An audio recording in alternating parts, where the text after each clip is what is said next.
Great, good evening. My name is Nairi Woods. I'm the founding dean of the Blavatnik School of Government at Oxford University. And it's a great pleasure to be moderating this session at the World Economic Forum this year. Let me just point a small logistical detail out. I have here an iPad on which your questions will appear. I'm not exactly sure how you get your question onto my iPad, but apparently there will be instructions put on a slide. But I would welcome your questions right from the beginning of this session. I'd love it to be a conversation. So it's to the right. I'm going to introduce you to our panelists in a moment. But before we move to that, I'd just like to introduce tonight's topic by saying that last year at Davos, we all were invited to master the fourth industrial revolution, greatly helped by Klaus Schwab's excellent book on the subject. This year, a different challenge has sharpened.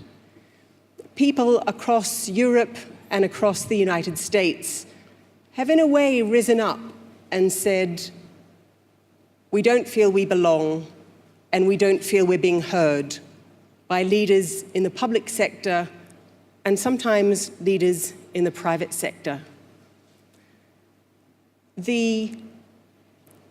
Klaus Schwab proposed to us on the eve of this year's World Economic Forum that fact means that we all have to now focus on responsive and responsible leadership. And he put to us the idea that a good leader has radar and a compass. So think about what President Xi Jinping told us this morning. If we want to cross the ocean, we can't retreat back into the harbor every time there's a storm. So the leaders in this room certainly need radar to know what citizens are thinking and wanting and concerned about. You certainly need a compass, as Professor Schwab tells us, the values that are going to take you forward. But I think we need to add one thing. You need a crew. You need to bring people along with you. Governments across the world need a narrative that helps people to feel that they do belong, that they are being heard. That's one way that they can start to rebuild trust. So what we're going to do on tonight's panel is we're going to have these panelists share their wisdom on where we are at the beginning of 2017 and what are the ways that we can begin to rebuild trust and to manage the fourth industrial revolution in a way that helps societies come together more cohesively, more prosperously. And I'd like to start by turning to Dr. Vishal Sikka, the CEO of Infosys. Vishal, you're the son of a railways engineer. You saw technology at that phase, and you're also a surfer, so you know all about dodging the waves. What's the disruption that we most need to pay attention to that's coming from the new technologies? And why? Why should we pay so much attention to the disruption? I think if you look at the way the people are affected, as you described, and all the geopolitical changes that are happening, they're all happening within the wider context of the technological disruption that is impacting all of us. In particular, the development and the advance of AI technology. I think that artificial intelligence, and certainly the advance that we have seen just in the last 1 year, and certainly in the last few years, when I look back on this time compared to when I was a PhD student studying AI, it is staggering. And yet, in many ways, we are in the beginnings of this technology and the revolution. And in many ways, we face the prospect of leaving a larger swath of humanity behind us in the light of this technology than any technology that we have ever created. So we need to be extra careful, extra conscious, put in an extra effort to ensure that we don't create a bigger divide, that we don't create a even bigger society of have-nots, that the technology that we build now is in service of everyone. And that means education, a deep commitment to education. That means a deep commitment to helping people bridge this displacement gap when technologies disrupt jobs and so forth. That means creating a sense of we can create and reshape the future of these technologies for our future in a way that benefits everyone and doesn't leave large parts of humanity behind. That's what I see. So in Britain, in the United States, in other countries in Europe, it feels as though people are staging a mutiny. The crew are not with established governments and established leaders. Is that happening in India? Is there a fear of mutiny or a risk of mutiny? I think, and Mukesh Bhai can speak about this in much more richness. I think in India, there is a tremendous opportunity. There is India is a young country. India is a technologically advanced country. India is a very entrepreneurial country in ways that are not seen in the outside. And yet, when you look at the recent demonetization that was done in India, you can see both of these aspects at play. The opportunity that technology can create and the way that some of these disruptions can really affect the ordinary people. So the answer to your question is both yes and no, depending on how we look at India. But perhaps Mukesh Bhai can speak about this in more detail. Well, let me move straight to Mukesh then. Mukesh Ambani, you've watched Reliance grow from being a $1 million company to being a $70 billion company. That's extraordinary growth. But in a country where there's a lot of poverty, and there's also a fantastic democratic tradition of rebellion. What's your view on the disruption in India? Well, I think if we first start with what Vishal said in terms of how does humanity progress and how do we as a society progress, right?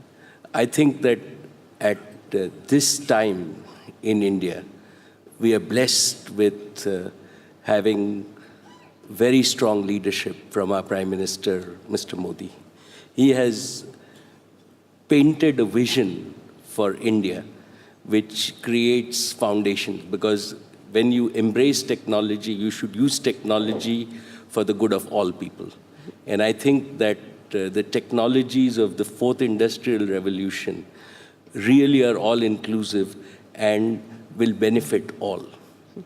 And they require a sense of foundation. And let me quickly just tell you what Vishal said. So even if we are a very young country, we have 200 million of our 1.2 billion in schools.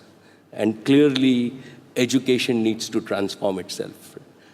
The fastest way that we can transform education in a big country like India is use technology. It's the biggest equalizer. It can produce results in not decades, but in the next 3 to 5 years. And that can then create and benefit all. So for all of this, you really need a foundation. And you need for a country and a society to embrace rather than isolate itself. To, as Premier Z said in the morning, that if the world is interconnected by oceans, you don't need to divide it into rivers and lakes. And the same thing is true when you want to embrace technology. So from that point of view, yes. I also believe that all the components of technology, and particularly the fourth industrial revolution technologies, are all-inclusive. So in a sense, they are the biggest equalizer for a country like India, for all our 1.2 billion people. We in India have a foundation where we have got an identity system for over 1.1 billion people. This will then enable us, right, with the recent demonetization and the movement to digital cash. So far, India has been only what I call a high-value, low-volume credit transaction. So the common man, the ordinary man, the people whose voice everybody should hear, right, had no access to credit. I think that that can change very, very fast with embracement of technology.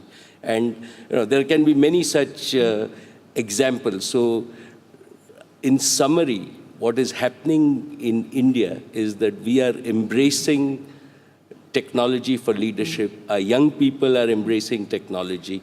Society is moving, and in the last 90 days, because of demonetization, we've had a major movement to what I call less cash or digital cash. And people have accepted that. There is support at the grassroots level, because in the end, they think it is for a better life for themselves. And as long as we are responsible to deliver that, and I believe that the fourth industrial revolution technologies can deliver that, it'll do well. But can I ask you very personally, the world, many people across the world are saying that globalization has been managed, by folks like all of us, and has benefited the top 1% much, much more than anyone else. That's in sharp focus now. What do you feel personally as one of the 1%? So what's your personal responsibility? Is it to support your government to distribute better? Is it to, how do you see that moving forward? How do you see your own responsibility moving forward? Well, I think that it is very important that opportunities are given equally to all. Right? And what interconnected, like we have all 7 billion people in this world are, in a sense, should be connected, and they should have a shared destiny and shared prosperity. Doing that, right, once you have access to opportunity, you first have to create wealth before you can distribute wealth. So for a country like India, I am extremely committed. And as I have seen the wealth creation on a grassroots basis, right? It's important that to raise standards of living and quality of life for all our billion people, we give a fair share of opportunity to everybody, give education to everybody, embrace the free market for creation of wealth. And then once wealth is created, right, distribution is the easier problem to have, but you shouldn't shun creation of wealth. Creation of wealth is more important than distribution of wealth. Right. I mean, I think in a lot of parts of the world, people are saying, yes, we've been hearing that for 30 years, but it looks as though the distribution is becoming more and more skewed to the top 1%. Mark Benioff, you're chair and CEO of Salesforce, and you tell me a committed ukulele player. But how do you see the responsibility of the 1% who have so benefited from globalization? Yeah. Well, for me, when I started Salesforce, 17 years ago, I thought a lot about how do we integrate companies more deeply into society? How do we give back? How do we support many of the NGOs that are here? That's why when we started our company, we put 1% of our equity, our profit, and our time into a nonprofit, an NGO called Salesforce.org. It was easy at the time because we had no employees, we had no products or equity. But today, of course, we are a company with a market cap of $50-something billion, and we have 25,000 employees, and so we've been able to give back hundreds of millions of dollars, but also millions of hours of volunteerism, and we run 30,000 nonprofits and NGOs, and many of them are here for free on our services. Equality and the equality crisis certainly is a child of globalization. The access to capital and the access to this technology that is really available to so few then really gives them this kind of incredible unfair advantage, and up they have gone. I think, coming back to Vishal's comment, I think that when we look at what's happening right now in technology, this is the moment, I think, when we have the highest level of anxiety, because we can see advancements in artificial intelligence that are beyond what we even expected. It's happening at a rate and capability that we're worrying that how will this impact the everyman, and also the broad range of workers across the world. This year, my heart has been with so many migrants and refugees, 65 million refugees across the world, and these touching stories, and thinking about how they're going to get back to stability in homes. I think now about how artificial intelligence will create digital refugees and how people will be displaced from jobs, tens of millions of people across the planet, because technology is moving forward so rapidly, creating much lower cost, much easier to use, and much more capable work environments. So companies, individuals, very people that we have here, we have to decide, are we going to be committed to supporting and improving this state of the world, or are we just going to kind of let this go as it is? And so we're really at a crucial point right now. I'm convinced of it. Can I just follow up? So what's the solution to that? You've just painted a picture of hundreds of thousands, millions of people who will no longer have jobs. And what is it that you think leaders should be doing now to ensure that those people feel included and heard in the societies in which they live? Well, I think that you know that throughout history, technology has displaced workers, but then workers have the opportunity to be trained or retrained or vocational training or education or supported. And today, there's more people working in the world than there ever has been in the history of the world, as evidence of that point. So we're at a very good place, actually. Now, obviously, there's 200 million youth, who are unemployed. That's a terrible statistic that we need to focus on. There is, pockets of dramatic unemployment throughout the world, even where I live in the United States. But we are at a point where it's possible that this technology could accelerate to the point where we'll see this kind of creation of these digital refugees. And I think that is something that we really need to be mindful of and start having these very serious conversations, multi-stakeholder dialogues, honestly, where we can bring together corporate leaders, government leaders, social leaders, NGOs. Only through a multi-stakeholder dialogue are we going to get this answer. There is no, clear path forward. And as Vishal said so well, all this has just happened, in a matter of months. So we are really just it's a fairly recent observation of what's happening today. So it's quite, and it's an amazing time. That's why we call it the fourth industrial revolution. This is incredible what is happening. All these things at once: cloud computing, mobile computing, artificial intelligence, genetic engineering. All these things are happening all at once, so well articulated in Professor Schwab's book. So, and what's the thing that's happened just in the last few months to which you're referring? Well, the advancements in artificial intelligence, the ability for the software to learn more rapidly than we expected. Can I move to Mary Barra?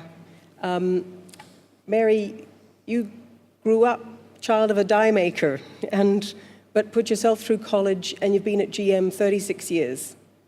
Your crew probably trust you a lot. In fact, there's lots of evidence that they do. But you're in a car industry that's negotiating difficult waters. Some would say that the government in the United States is threatening to do what President Xi Jinping this morning said, to retreat back to its own harbor, or to require its companies to retreat back to their own harbor. What's your strategy in those difficult waters?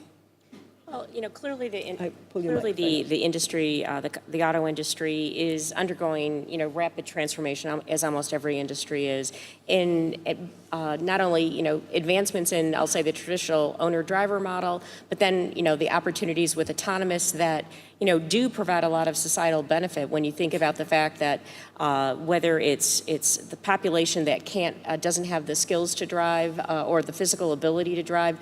Autonomous really provides freedom of getting from point A to point B, which for all of us that can do that is a huge benefit. So, we look at the technology are coming, we see how it is going to improve for society, but, we have to look at how are those shifts going to be made, and how do we manage that business? And, clearly, articulating the vision. So our employees, it's for us, I think it starts with our employees and our customers of understanding and building the trust of here's where we're going, and here's how things will change.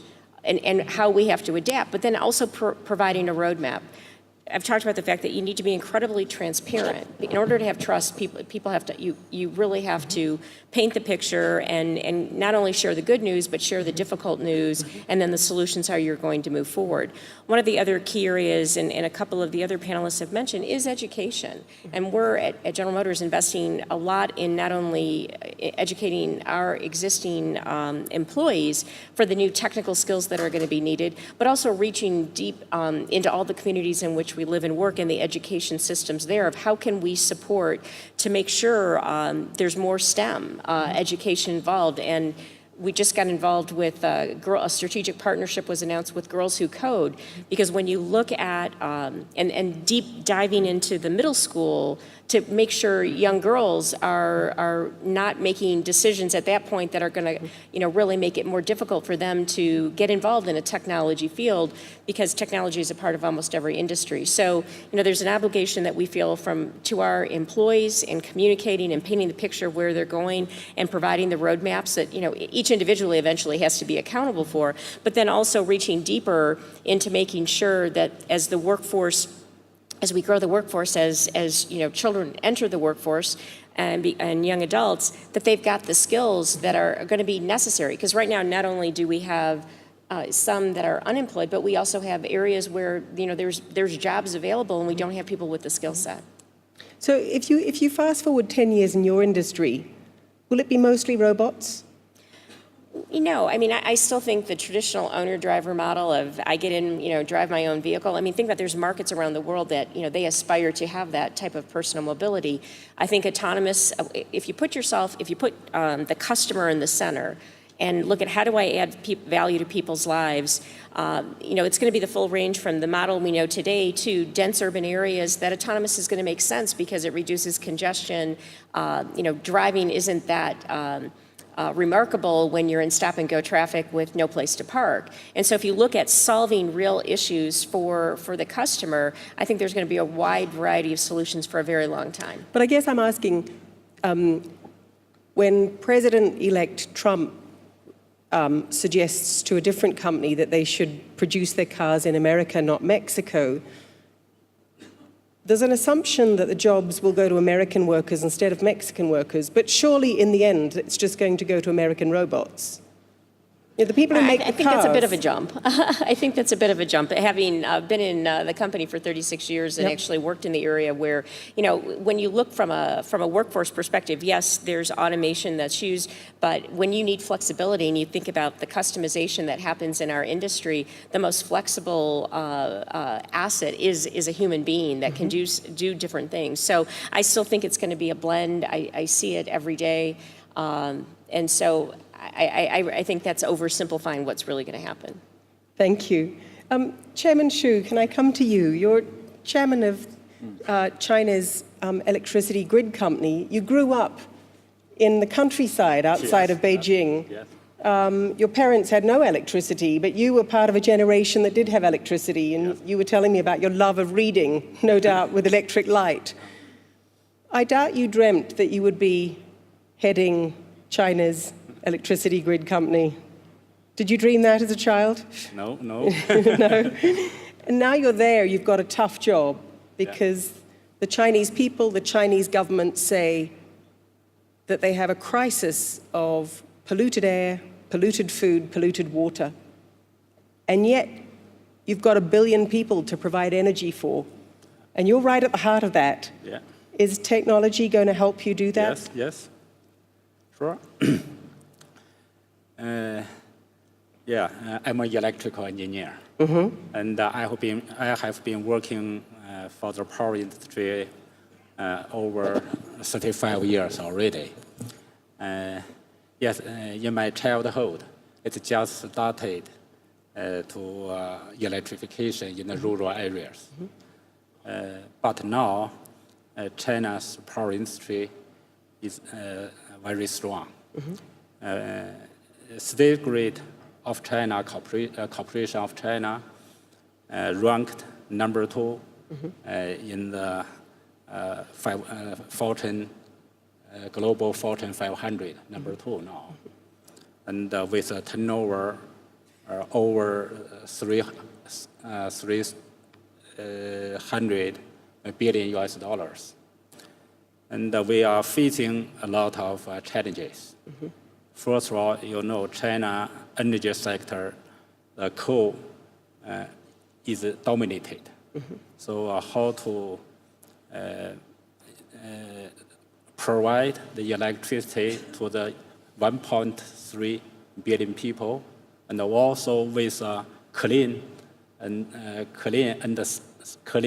safe and reliable energy. That's our challenge. For many years, we have put a lot of effort on that. The first one is the technology innovation. So in my company, we have invented the UHV technology. You know, UHV technology means we upgrade the voltage of the transmission. So in China, in my company, we have 1100 plus and minus 1100 kV transmission lines. Also, we have invented the 800 kV UHV-DC technology. With that technology, with the UHV-DC technology, we can transmit the power from the west part of the country to the east part. And in the west, we have a plentiful of the water resources and the coal resources. Especially, we have the renewable energy located in the west. So how to transmit the large part of the power to the load center in the east areas. So last week, a couple of your cities were asphyxiating in the smog. It's a race, isn't it? You need to get electricity to the poorest parts of China. Yes. But your cities have to be livable. Yeah. And they're becoming unlivable. Yeah. So can you win that race? Yeah. We have made achievements for the power for all. Every household in China now can be access of the electricity. Yeah. That's our put a lot of effort on that. So now in China, even you live in the very remote areas, you can no problem to use the electricity. Yeah. And what about the other panelists have talked about the kind of reactions to globalization. President Xi Jinping mentioned it this morning. I remember being in China when China was acceding to the WTO, and there was a very lively debate about the pros and cons of globalization. But is there an anti-globalization movement in China? Is there a concern that people are worried that the reason why their air is dirty is because of globalization? Is that part of what you're thinking about? Yeah. In the morning, President Xi Jinping gave a very important speech. After President's speech, I heard a lot of discussions from the audience, from the colleagues. They think, they all think President's speech first one gave a confidence to the world society. They gave the confidence for China economy, gave us a clean picture for sustainable development for China. We will maintain the relatively higher growth rate. This confidence will help the world economic development. I think this is a very, very important message for today's world economy. For the globalization in China, we think, in my personal view, I think the globalization is inevitable. It's good for the world economy development. In my company, we have assets in 6 countries. We have taken the shares of the assets for the transmission and the distribution assets, and we are going to continue. We hope the globalization will move very normal, and then no obligation for the investment. But you must be worried that while Chinese people are believing in globalization, a lot of people in the markets to whom you sell are urging their governments to close borders. No. So you will need the cooperation of those other countries to continue. Yes, we need cooperation with internationally. So for my company, we are still looking for some opportunities to cooperate with our in the energy sector. So we are looking for that. Very good. Thank you very much. Some questions are coming in from the audience. I have to say, lots of them.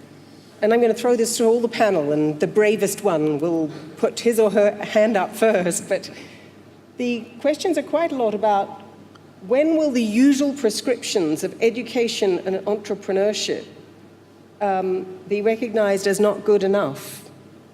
We've heard this every year at Davos. Mark, let me throw that one, or Vishal, Mark and Vishal. You know, you've both mentioned education Never. and entrepreneurship. Simple answer to that: never. Education and entrepreneurship are the correct answers. The reason that we keep hearing about these over and over again is we are just not doing enough of these. There is no other answer. Everything that we have learned to do is something that we have learned to do. There is no magic here. All these technologies that are reshaping the world around us, all these movements have to be trained. People have to be trained on these. People have to be taught these. There is no magic to it. Entrepreneurship. Why is entrepreneurship important? I think you have, all of us here are entrepreneurs. Mark's example that Mark talked about is an example of entrepreneurship and of giving. The solution seems straightforward. It is in the implementation of these that is where all the magic is. In my mind, John McCarthy, the father of artificial intelligence, once said that articulating a problem is half the solution. We are rapidly approaching a time where AI is going to be able to solve the problems that we can articulate mechanically. The human frontier is problem finding. And today we still live in a time where, innovation or entrepreneurship is something that is viewed as a mystical thing that is available to a chosen few people, that there are the entrepreneurs who come out of somewhere and then they invent things. But the reality is that the act of invention is something that can be taught.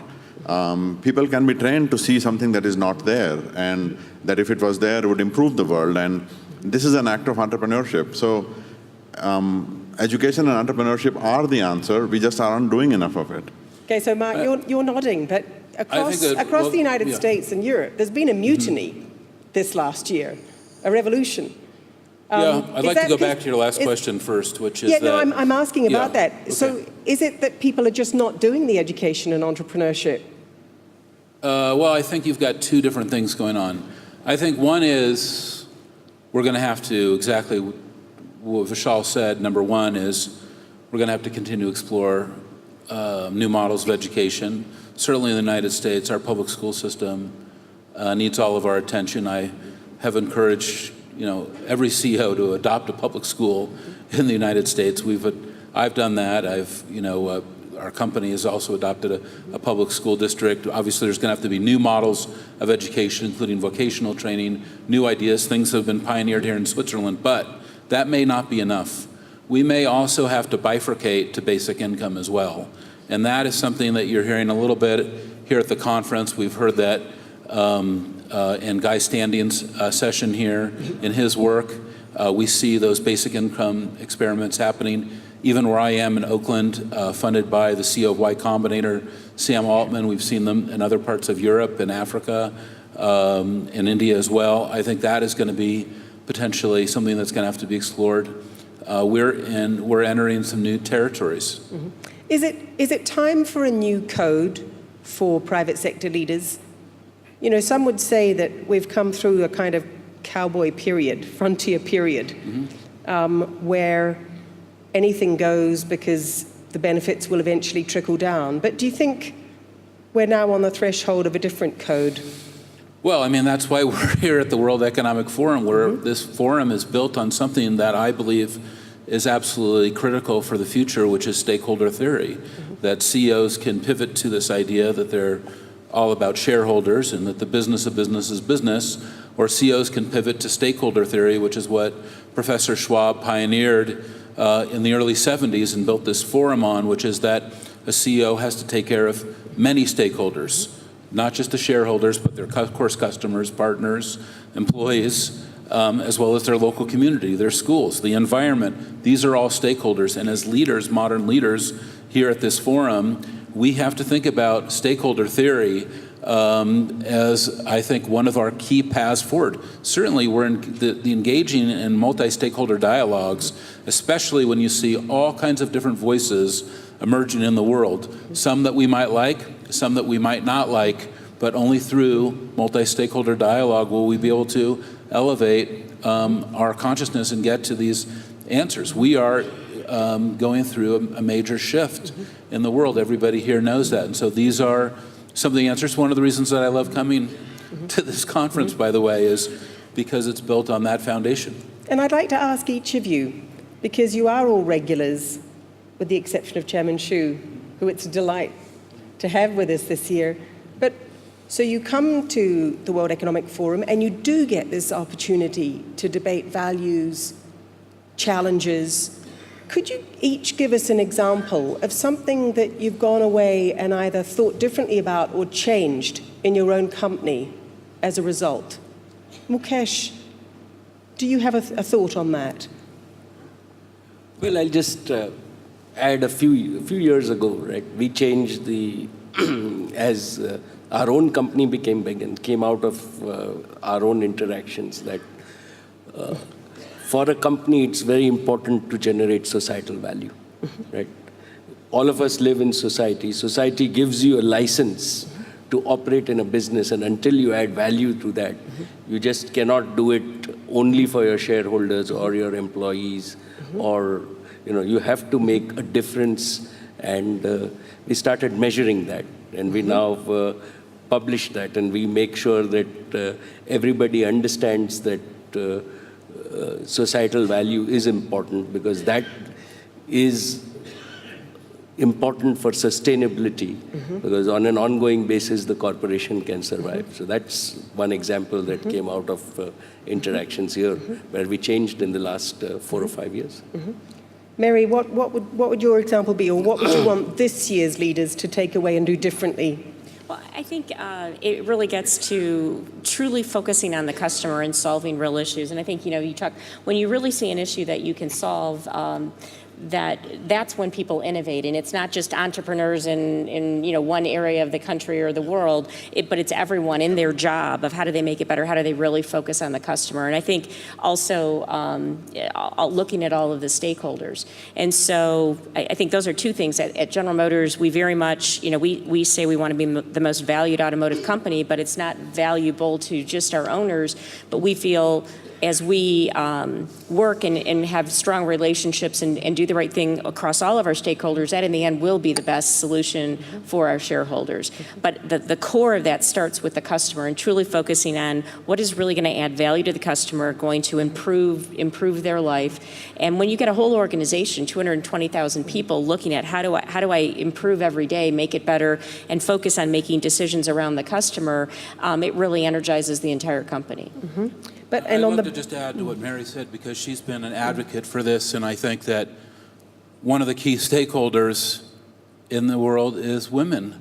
If we look at where we are in gender equality, the World Economic Forum has said it's going to take another, something like 170 years to get to parity with men. We don't have time to wait. Every CEO needs to look at, are you paying men and women the same? That is something that every CEO can do today. We all have modern human resource management systems, but as a CEO, are you willing to step up and say, I pay men and women the same. I'm providing not only equal opportunity and equal advancement, but also equal pay. That's I think, a major shift to empower women in society is, I think, critical part of the voice in getting that across. Vishal, can I come to you? I mean, this is a particular year because, as I keep repeating, there has been a mutiny. What's the thing that you think leaders should take away this year? I think that the two things that, so Mark earlier talked about the giving that his company does and has exemplified. We have to ask ourselves, do we all do something of that sort and do that? How much do we invest in training? In Australia, they recently put in a law to get 1% of the salaries or income for employee training. How many of us are doing that? I think that this idea of designing systems for few is something that we have to abandon, and we have to design systems, products, and services for everyone, especially for the have-nots. That requires a unique commitment to empathy. And design thinking is an example of this. Designing cars, Mary talked about this, designing cars and systems of that sort with the end user in mind, including the displaced people. I think that the asymmetry in technology, I mean, if you just look at the top 5 companies in the world by market cap now are technology companies. And I always wonder, why isn't every company a technology company? What is it about technology? We all learned technology. It did not drop from the skies. We learned technology and we learned to build it. Why can't we bring this idea of building technology for everyone, for all of us?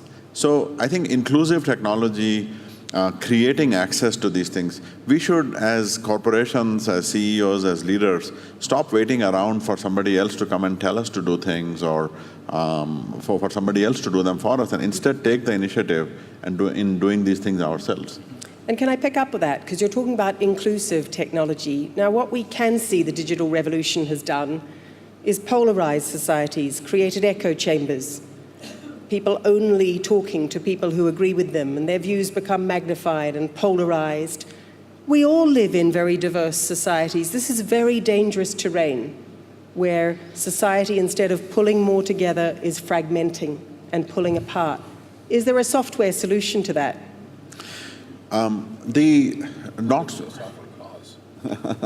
Software for collaboration, one of the, so the answer to that is again yes and no. In the early days, when the memo was written to create the internet, JCR Licklider wrote this memo called Connecting the Intergalactic Communication Network.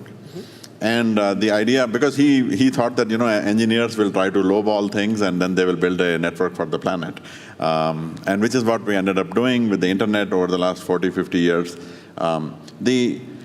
So on the one hand, technology has connected us in an extraordinary way. If you just look at how deeply connected we all are as a society now. I mean, we had the opportunity to work with Mukesh Bhai on his new venture in Geo. And there are now something like, in the last 4 months, 80 million people in India who are subscribers of Geo. So technology has an incredible ability to connect us and unite us. And yet, a software for collaboration is something that is still in a very primitive state. If you look at the way we do our word processing or crunching, capturing information and so forth, it is still largely the same as it has been for the last 30 years or so. Technology to really help us collaborate, to help us achieve a shared perspective, a shared meaning, is still in early stages. We still have to come together to places like Davos and sit together to really understand what is going on. We don't yet have software that helps us get there more conveniently. So it is, on the one hand, yes, and on the other hand, it is still early. And the counter-narrative to that is that software is also dividing us. Yes. Certainly you can see in social media, especially in regards to recent events that I don't have to go into in detail, that the software was used in many cases to divide society. Bots were created to take on anonymous positions in social media that look like humans amplifying narratives that may not have been true. And that is an example where the technology is dividing us. So this, again, this is a new frontier. This is also part of the fourth industrial revolution. When we look at what has social media done to us, yes, we like to be on Twitter, we get real-time feedback. I'm getting that right here. I'm looking at what people are saying and what they want me to respond to, just as you are on your iPad. And of course, that's part of the fourth industrial revolution. But the other side of it is there's also all kinds of intelligence and network capability that's out there trying to push society in a certain direction. That is new. That's certainly something that we really have not seen happen before.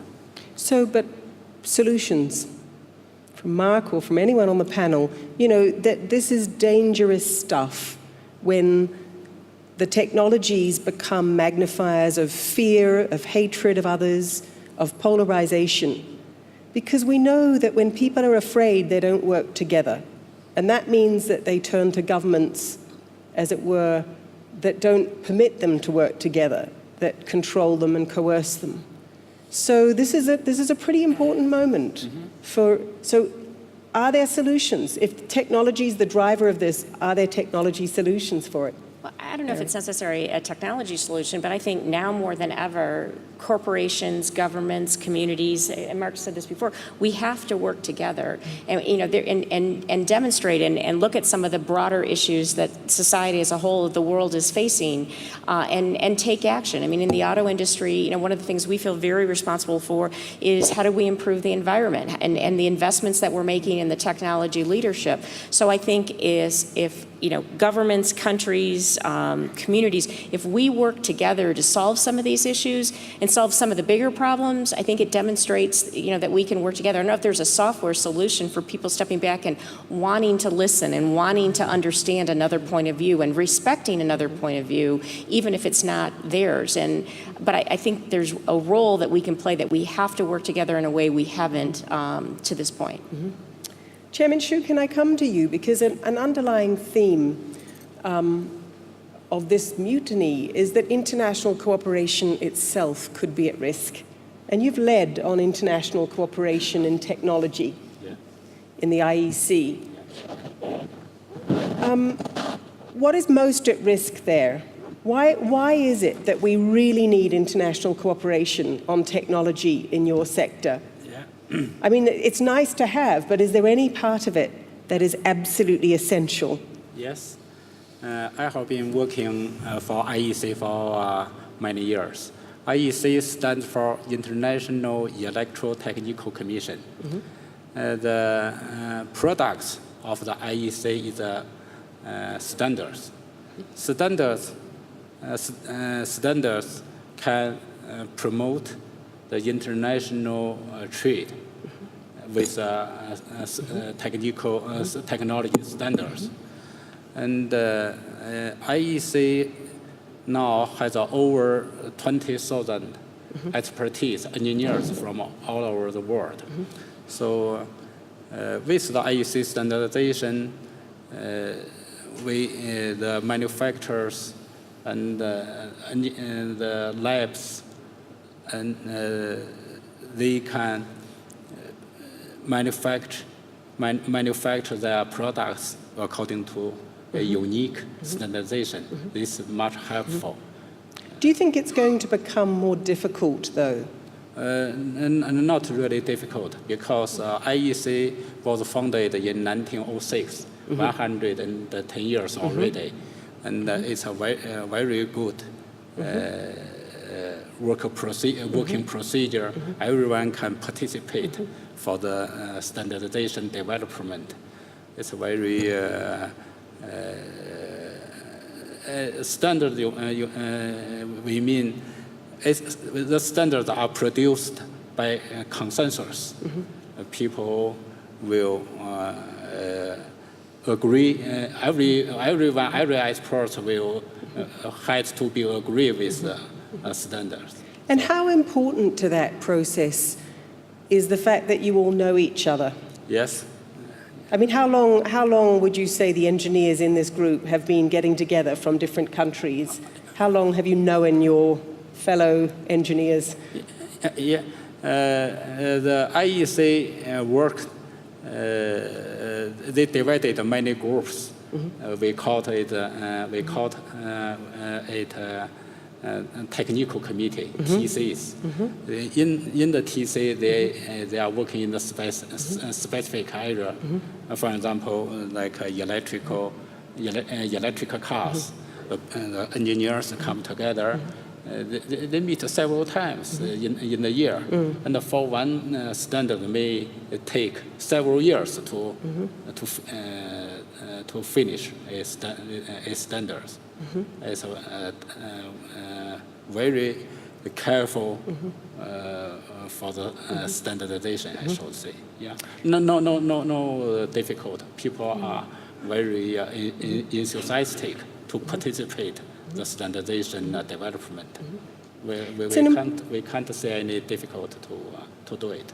Yeah. Right. It's a very important and interesting reflection, because a lot of us are watching the more visible aspects of international cooperation at risk or breaking down, and that basic insight of people knowing one another, coming together, trusting one another, right. and forging standards. Or, as Mark put it, coming to Davos each year, knowing one another, looking at each other in the face, coming to, raise the standard of what you expect of yourself, what you expect to do for the society around you.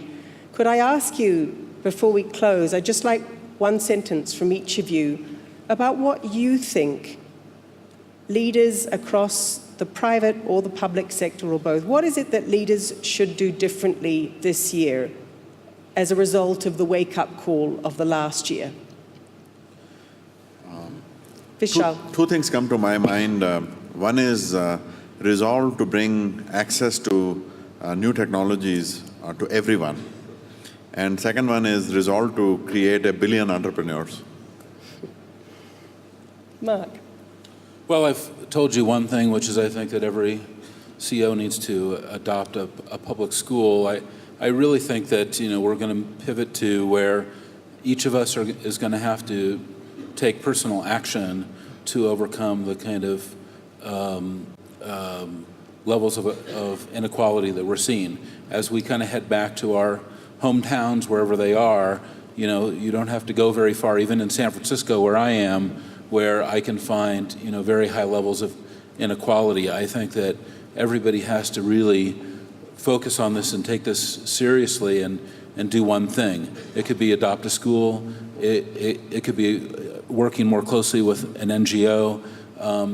There's a commitment I think that each of us has to make to kind of move this ball forward. Thank you. Mukesh. Well, I think that last year it was about understanding the technologies of the fourth industrial revolution. This year it's about implementing them, keeping in mind that prosperity and benefit to all people, and people are always above technology. Embracing these technologies for the benefit of the people is our challenge. And I agree with what all the panelists have said, and clearly the foundation of education and innovation, entrepreneurship. But I also think we have an obligation to go back and one very tangible thing we can do is really talk about biases. Everyone has biases, and how do we? Once you realize you have them, then you can start to look and see people in a different light, and work with Sheryl Sandberg and lean in on understanding bias. It's training now we're doing at General Motors to improve our business, but I think it expands, because once you start to see that in yourself, I think it expands to not only where you work, but your communities, and how you can really start to embrace different points of view. So I think in addition to education, we really have to challenge ourselves, everyone, and there's things corporations can do from a training perspective to get people to have a more open view and to listen and to understand others. Thank you. Chairman Xu. Yeah. Last year, we State Grid has done two things mainly. One is renewable energy development. In our company, we have over 200 megawatt renewable energy. Part of 130 megawatt for the wind power, and over 700 megawatt for the solar power. That's our last year efforts. The second one is rural electrification. So we have people to have a more reliable power supply. But for this year, we will focus on the One Belt, One Road, One Belt, One Road initiatives. We will cooperate with neighbor countries and some other countries for the infrastructure connectivity. That's our this year effort focus. Thank you very much. I think tonight's discussion and your comments and questions really highlight that in some countries of the world, particularly what some would call Western democracies, there has been a mutiny, but in others there has not been. And those are the countries that, as it were, are still focused on delivering more and better, just as Chairman Xu and Mukesh and Vishal have pointed to.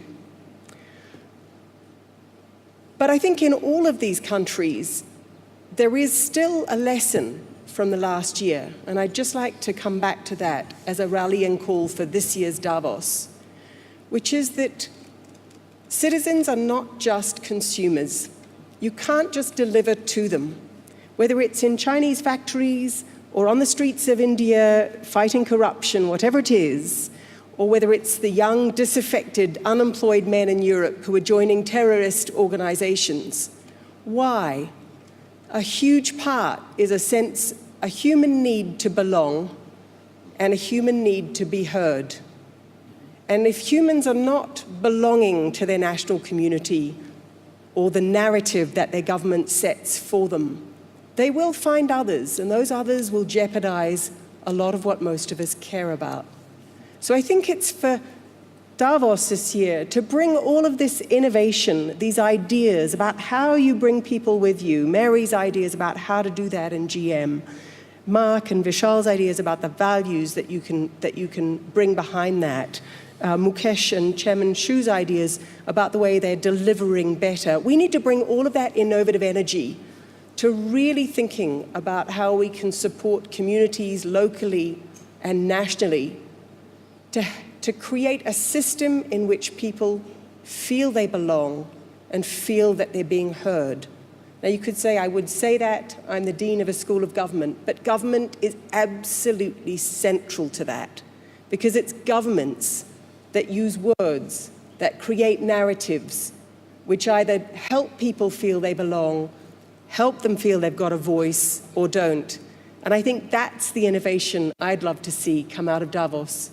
But could you join me in thanking and appreciating each of our panelists for terrific contributions this evening. Thank you all.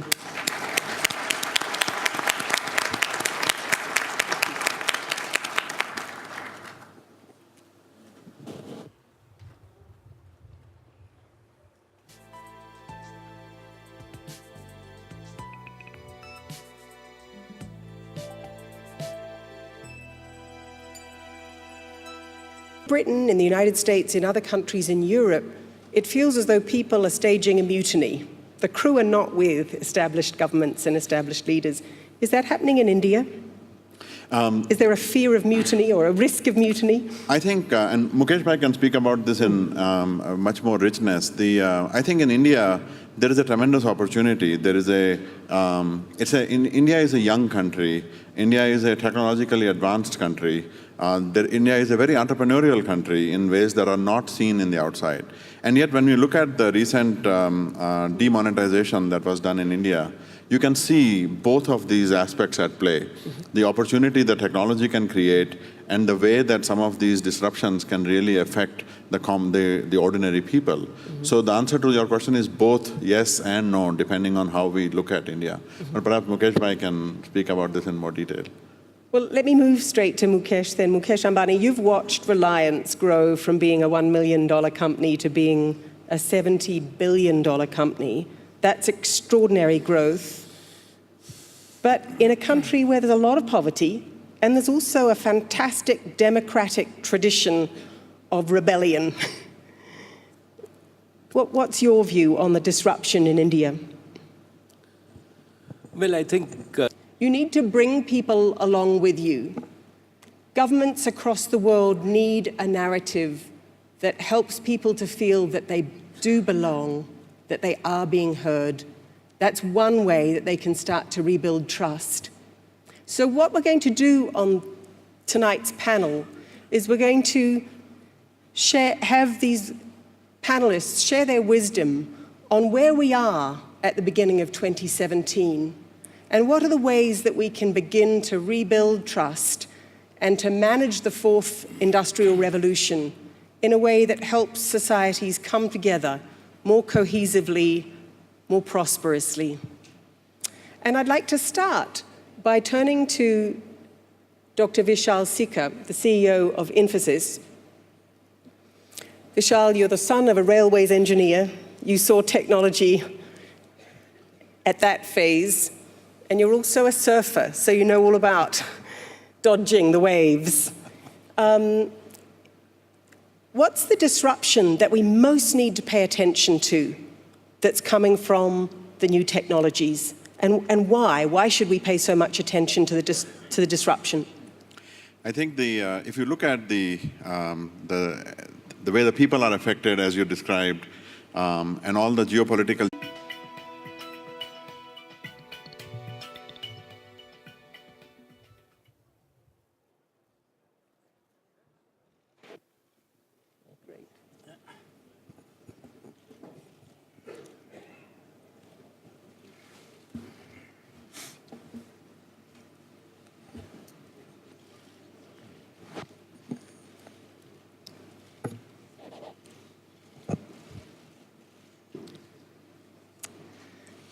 Great, good evening.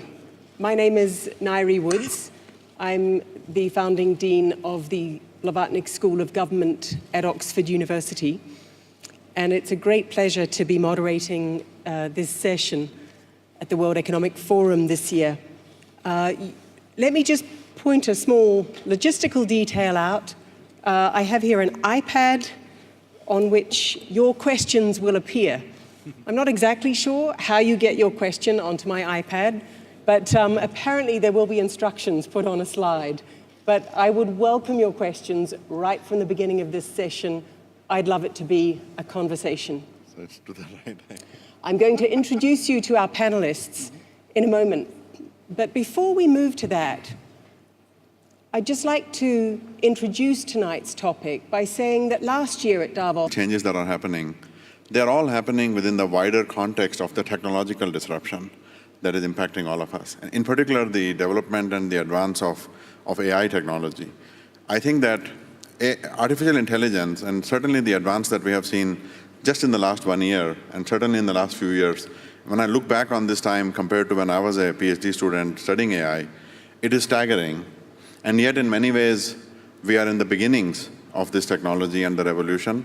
And in many ways, we face the prospect of leaving a larger swath of humanity behind us in the light of this technology than any technology that we have ever created.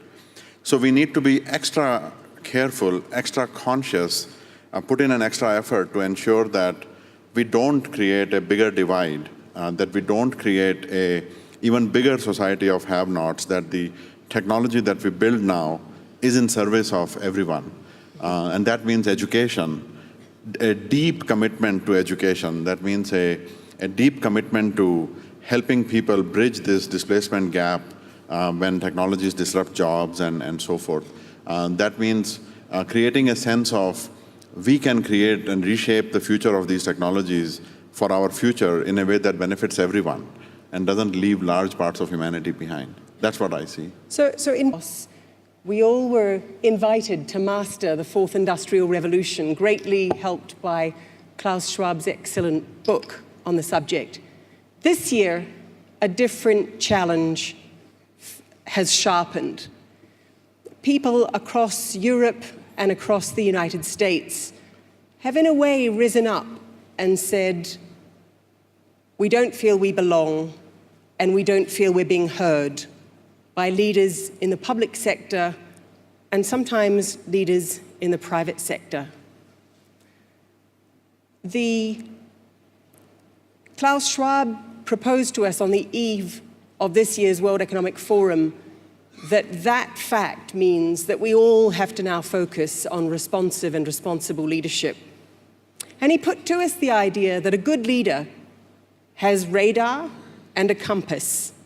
So think about what President Xi Jinping told us this morning. If we want to cross the ocean, we can't retreat back into the harbor every time there's a storm.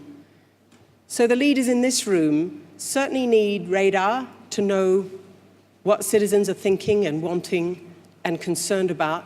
You certainly need a compass, as Professor Schwab tells us, the values that are going to take you forward. But I think we need to add one thing. You need a crew.